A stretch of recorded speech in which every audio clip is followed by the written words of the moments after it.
Alright guys, welcome back to the Acer TeamStory Cup series. Of course, unfortunately, we're not going to finish that Acer against Millennium match. Pee-wee, it was great casting with you, and we saw some awesome games there. But coming up next, we're gonna cast Acer vs Empire. We're gonna be joined by Graham Rogers. But before we jump into that, why don't you shout out where they can follow you to find more of your stuff, and if you're gonna be doing anything later today or not.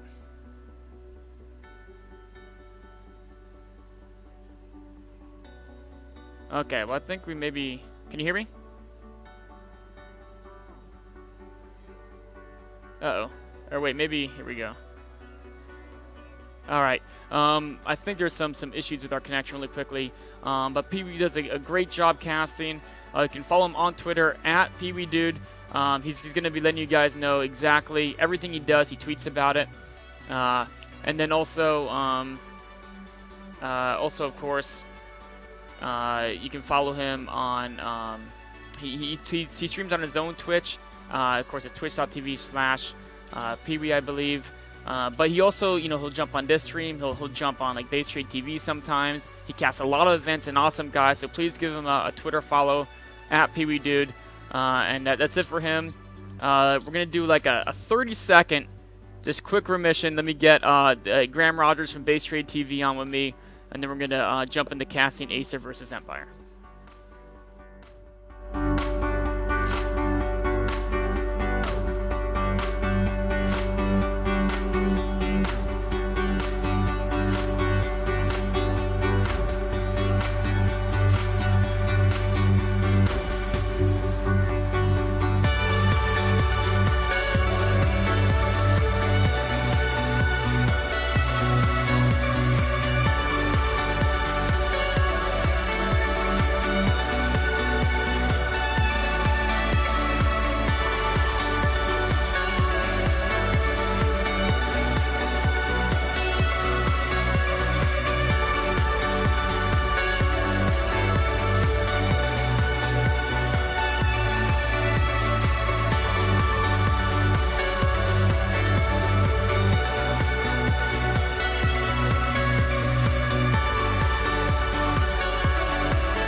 Alright, hey guys, welcome back to the MLG stream covering Acer vs Empire. I'm now joined by Graham Rogers from Base Trade TV. How you doing, Graham? I'm doing fantastic, man. A little nervous to be casting with you, not gonna lie, but other than that, great. Alright, well, we'll introduce you more and give you some more details next break. But right now, in fact, Game 1 is actually already underway. So let's jump straight into that game. Of course, this is Acer vs Empire. Right now, it is 0-0, the very first game in a best-of-9. In the upper left-hand location, we have the blue Protoss representing Empire. We have Elfi. And his opponent in the lower right, playing for the team Acer. Of course, representing, well, the Zerg race as well. It's going to be Scarlett. Of course, this map is on Akalon Waste. We missed the first couple minutes of this, but not too much has happened. You can see Scar just going for a fairly quick, looks like a third base, should be undergoing fairly soon. No, actually, no, she's going to get double gases before third. Looks like she's doing the same build that her and Suppy love, where she's probably going to go for double Evos, and then a layer on a third base at roughly the same time, and just get a lot of upgraded Zerglings very quickly. Yeah, Scarlett, actually, I had the pleasure of casting quite a bit of her matches recently for the Red Bull qualifiers. I believe you guys were also covering that, and I gotta tell you, man, it's a pleasure casting her no matter where it is, and it's like a super duper extra special treat that we get to see her for the Acer TeamStory Cup. Yeah, she's definitely, one of, if not the most talented players from the Americas. I believe she She actually got second place in our bowl qualifiers, but some of those games are being replayed, so she actually might win the qualifier. I think those are being replayed fairly soon. Of course, because the person who won Apocalypse was ineligible due to residency requirements. So it's extremely likely we're going to see her at Red Bull. Of course, we've also seen her in WCS America, Premier League. We've seen her in actually WCS Season 2. She made the season finals. So she's definitely probably been the American representative in the international stage over the last year, more so than any other player from the Americas. Yeah, and actually, getting away from Scarlett for a second, not to give her all the attention in the world, one thing that's really cool, for those who don't know, maybe it's like the first time watching the Acer TeamStory Cup, I don't know, Empire actually doesn't have enough people to field a full team, so they're in an alliance with NC Sports. That's why we see Elfi here today representing Empire into the Game 1, but unfortunately for them, they're at the bottom of the cup, right? Like, they're dead last, and coming up against Acer like this, I don't know how good their mentality is going to be going into this clan war. Yeah, I mean, Empire has had such a rough season. I don't know if they're 100% eliminated from making the top, not, obviously they're 100% gone from the playoffs. There's no way they can make those. But if they win every single one of the rest of their matches, there may be a chance they could make it out of the bottom 3 and then get auto-seeded into next season, which of course it would be their goal. Whether or not a win against Acer would be like huge boost in their confidence, because Acer, I think, is a number 3 team right now. They're very, very high up in the standings, and that actually means that Acer, they kind of need to win this match to maintain their top 4 standings.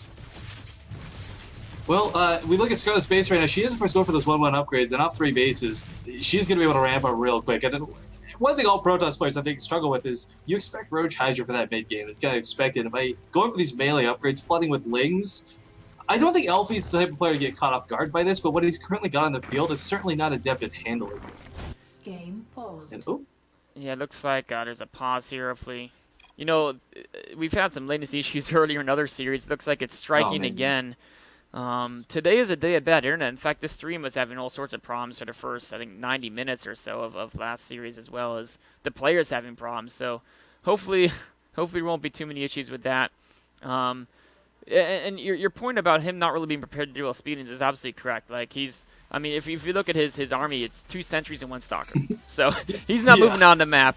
Of course, Acheron Waste is one of those maps where you can take that really fast third base. And you can defend it just using a choke point. So while he's not going to be able to ever threaten Scarlett with any attack, at least he can, stay on 3 bases fairly safe for a little while.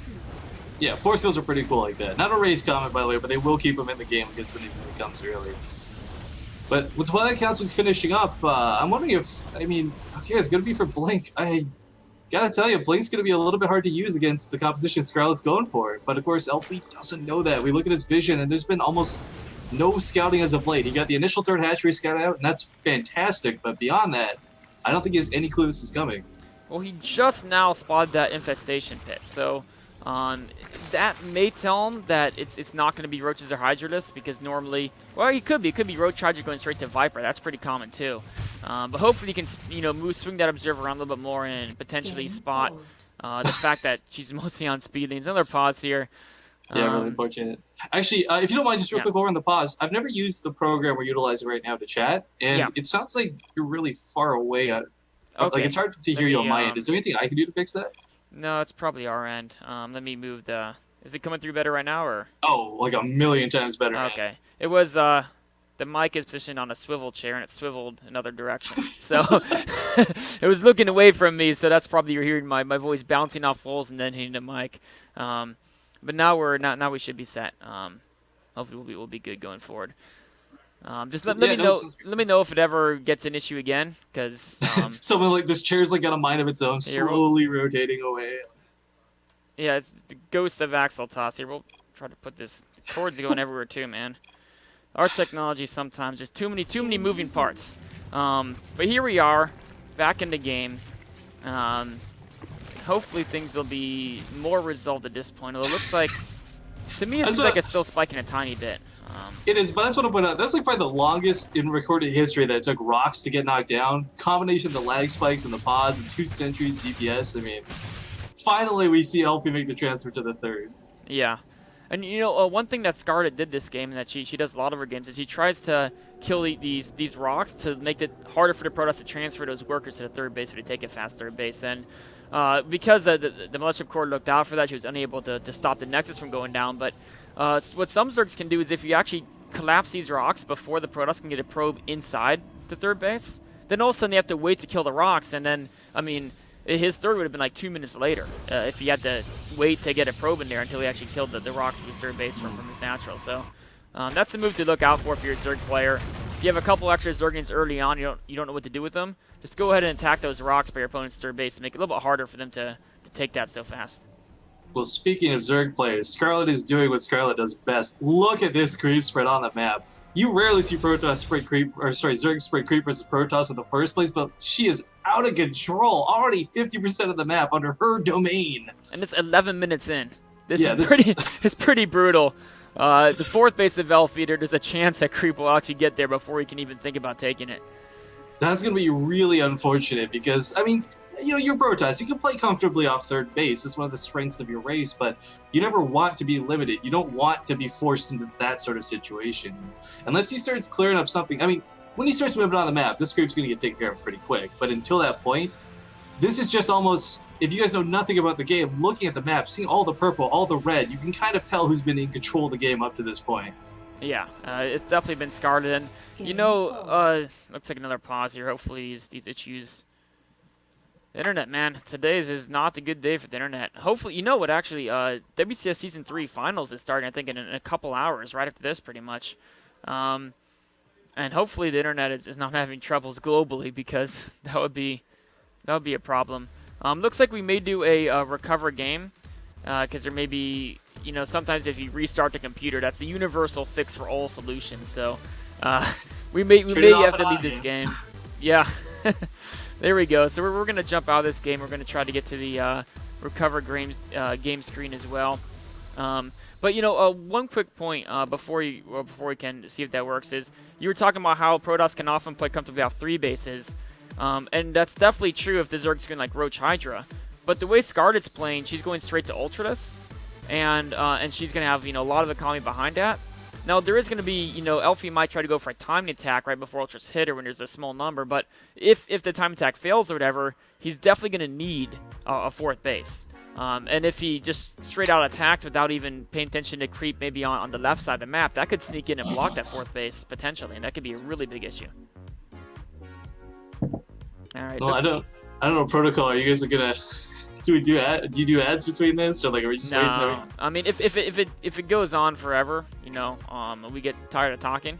But minimal, like we don't want to interrupt the game if we can avoid it. So hopefully this will get recovered and be back up in just a second. Yeah, I mean I've watched the ML stream before, and I never know like what dictates the skyline views and all. Well, we can see there's a cool. Shooting stars behind us, which is pretty much just as good. We'll get those skyline views during the break pretty soon. So those will be coming up forthwith. I'm gonna close a couple programs in my background, just make sure that there's no latency issues coming from my end. I don't think it was an our end, but just want to make sure.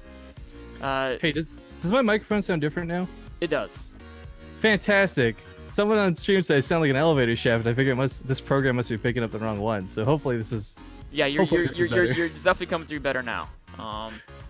Awesome. So you switched it around. Yeah, I didn't realize you could do that. I've never used this before. Yep. I'm sorry.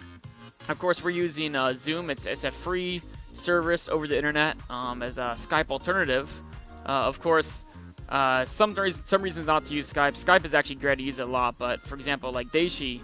Was basically DDoS out of playing in last series and resulted in a lot of downtime. So sometimes these alternative services can be useful as well. This is one called Zoom. If you want to check it out, just go to www.zoom.us. That's all you got to do. You don't need to install too much. You can go there and you can create or host rooms at your leisure. But so right now I think we're in a lobby to recover a game. Which of the players? We have Scarlett in here. Elfi, he may be restarting his computer. Yeah, it's it's a little unfortunate because this isn't like one instance of bad lag for Daishi. I mean, that was the biggest core instance of lag, but like the fact that it would carry over to a completely unrelated team in a completely different part of Europe, that sucks. Europe's under assault, man. Europe is under assault. This is where if I were American, I'd be like, America #1. USA. Yeah. Sadly, I am just a measly Canadian over here in the north. Well, you know what? One thing we've done in StarCraft is we've changed it from America to Americas, just to make sure it's clear we include everyone. Because if you look about our strength, right? I mean, Huck is dual citizenship, but like Scarlett, we talk about her being the best player from the Americas. If we kept it as the U.S., like we would lose all the. I mean, Canada has so many great players. Kiwikaki back in the day, you know, you got Scarlett, you got Kane. So we all band together. Strength in numbers, right? Sure, I guess.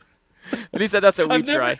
I've never considered it that way because like half the time it's just like bad Canadian jokes, right? Like, you guys are always so polite. you know, I was talking about that Skype group the other day. I'll tell this to like any Americans here in chat. If any of you guys are, like going to Toronto for WCS, people tell you to try all these things. I urge you, find a bag of all-dressed chips or ketchup chips. Okay. You will fall in love. It's ridiculous. I had no idea until recently that America did not. We don't have ketchup chips. I've actually heard about those from another friend of mine, but I've never had them yet. But that's the thing. You hear like, you know, the American stereotype, junk food and all that stuff, and then I'm like, you don't have the best kind of junk food? Whoa. We'll see. For our junk food, one thing we do is we want to encourage the consumption of junk food. So we try to make sure it's as cheap as possible. And that means getting like really low quality ingredients. And then to make it more non-terrible tasting, you just drench them in like, you know, oil and stuff. So we have a different style of junk food here in the States for the most part. We don't have, you know, like ketchup chips that are actually real potato chips with I think there's more an appropriate amount of oil probably with them. You only get 3 heart attacks per bag, not the full American standard of 5. Well, to update other people, we have no idea what's going on with Elfi. Even Scarlett asking, is he coming back? So hopefully he'll get online without too much issue. Yeah. Hopefully we'll get that result. Of course, this is game 1 of the series.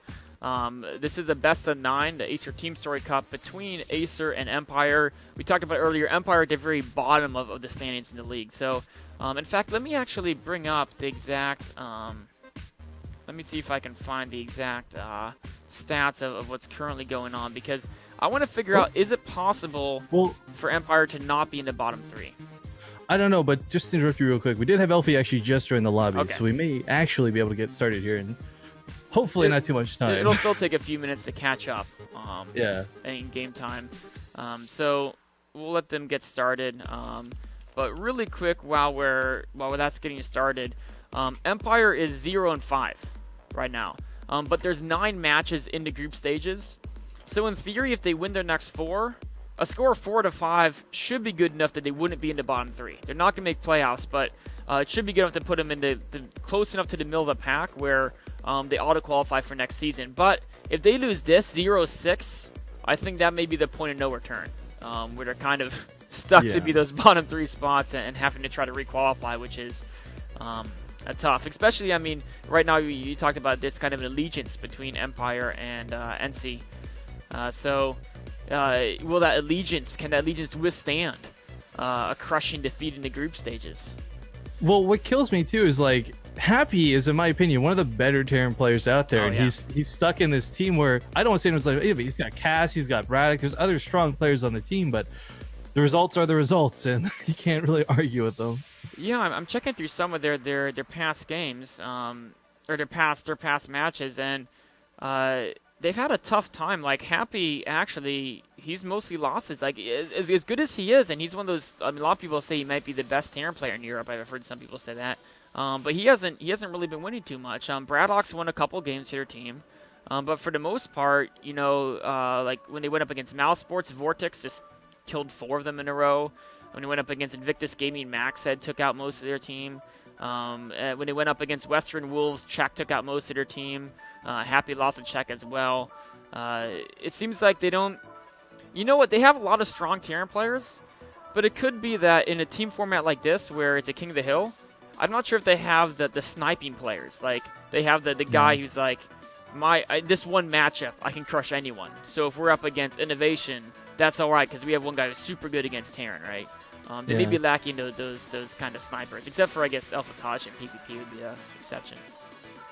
I'm sorry, I gotta ask. Maybe it's not coming on your end, but I keep hearing like random, really scary sounds on the microphone. Oh no, that is our end. Okay, I wasn't sure because it's just like, is Axlab in a horror movie? Is he slowly gonna get killed like on stream? What's happening right now? No, that's absolutely on our end. There's some construction going on. But it's New York City. There's always something going on. And the way the setup is that because my mic only goes to our system that sends stuff out. We're using the snow globe mic that kind of picks up a little more than we'd like it to. No, that's cool. I just want to make sure I wasn't going crazy and you were gonna die or something. It puts you in the environment of New York City, and you know one thing that's bad about New York City. I love so much about it. The transportation and the food is all great, but I don't mind this part. But when I've had friends visit, like the fact that it's like never quiet can kind of bother people, especially when they want to sleep. I can sleep through anything, so it doesn't bother me. But if you're not somebody who can sleep through anything, you gotta be careful going to this city or find a really like soundproof building. I don't know if a perfectly soundproof building exists, but like 4 a.m. there'll be people outside walking around. There'll be trucks doing deliveries. There'll be all kinds of madness going on.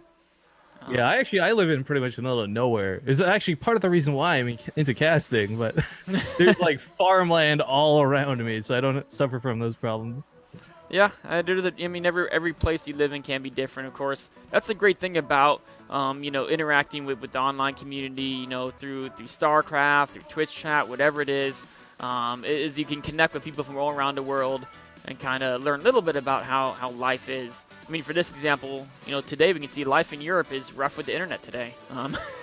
Yeah, just a little. I think it's safe to, just a tidbit, but yeah, they've had some problems. We are recovering the game now. It's about 80% recovered. In about 15 seconds, we should be able to jump right back into that. Of course, the way that the recover game feature goes is it hides the screen as it basically speeds through the replay up to the point where there was where people left the game.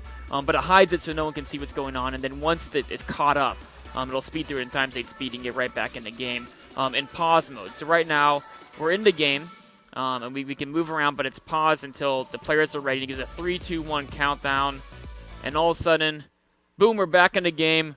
Hopefully, there won't be too many more issues. Yeah, fingers are crossed. Scarlett, though, as we get back into this, she's still in a really good spot. This is pretty much exactly where we left off, and there are Colossus on the field, but not a whole lot just yet. He's producing 2 at a time. Elfi will eventually have a composition to deal with Scarlett, but with so many queens on the field, transfuses are going to be a pain to deal with. Yeah, there's so many transfuses available, and she's going to Ultralis as well. And adrenal glands upgrades, and this is the most comfortable game I think I've seen her and Suppy get into, where they love this build, where they really prioritize the upgrades and the tech. And often, they run into problems against like 2-base timings or Protoss is doing really annoying stuff. But so far, this game has been fairly passive by both sides, which is natural in Acheron waste. That Scarlett's gotten into like her dream position already. And you can see she's got that Spire coming up behind her, so if, Elfi's able to get like 1 billion immortals, she can just switch into air. Yeah, that's always the real danger when you play a Zerg player too, regardless of who it is, whether it's Scarlett or some other person. Like, the fast tech swap is the hardest thing to keep up with. But Colossus finally starting to take out some of those creep tumors, Axlab. It's about darn time. It pretty much is. It's right at its doorstep, pretty much. Didn't quite make it to the 4th base. This is actually one of the hardest maps to creep the 4th base, just because you kind of got to go around the corner. And as you're doing that, of course, the Protoss will be there. And he's definitely looking to take out that creep. And he's also he's been adding more immortals in his composition, which is going to help him against the Ultralis. But he only has 3 right now, which I don't know if 3 is enough. It's going to be hard to punch a hole in the armor of these Ultralisks. I mean, if you add in some Dark Templar or something too, it'd be really cool, because there's not a lot of detection from Scarlett. It's the one thing she really lacks. Of course, Fungal will reveal stealth, but either way, what he is currently has on the field, we got the engagement coming in. Ultralis they're going through the time warp. They're just taking those hits, and the fungal growth goes off, locking everything in place. Transfuses left and right, and the Queens are just going to be the powerhouse behind this army. There's not a whole lot left on the field. The Archons, or sorry, well, they're gone now. The Immortals dissipating as well, but this is not looking good for Elfi. Absolutely not. The Fungals trapped his army, then the Ultras with that splash just crushed through it. There's a GG. And I mean, at that point, even if he held that attack, he couldn't get a 4th base up, and so the amount of time it would take him to rebuild his army, Scarlett was on 5 at the time. As soon as she basically locked his army down with Fungals and got about 5 Ultralists all to be able to attack, that's pretty much curtains for the Protoss at that point. Yeah. A little unfortunate that the recover didn't last that long for Elfi, but that will put Acer up 1-0 in the series. Hold on, why don't you talk about that last game for a minute or two? I got to go really quickly and then change the graphics. So wait, I'm supposed to talk or not supposed to talk? I don't know if you told me I should be talking or not. I don't want to like be talking over ads or something. Well, I'm going to assume that he asked me to talk. All right, I'm back now. Sorry, I had to just go quickly get the out of game stuff all set up. But Scarlett takes that one down very convincingly. And now the question is, who does Empire / Ensei put in next? Is it going to be one of their Terran players? They've got a pretty... In fact, most of their team is Terran, right? It's like 90% Terran, yeah. I think if I had to put my money on a random guess, I'd say either Braddock or Happy. Yeah. They're probably their best bet at taking down Scarlett. I mean, Acer opened up strong by sending her out. Let's be honest, all of the Acer players are really strong, but this was a particularly strong one, playing against the fact that they know there's no Zerg players on Empire Ends. It's just pretty much Terrans and Elfi. Yeah, I mean, the rest of their lineup is about Koss, Braddock, and Happy, and then they'll probably revive one of those. I mean, I think they have 1 or 2 other people they could pull in, but I think odds are we're literally just going to see Cass, Braddock, and Happy, and then someone will be revived at the end. We'll have to see who it is. Maybe Cass or Happy would be probably my guesses for that. But we'll wait and we'll find out who they're going to put in next. Game 2 between Acer and Empire coming up next.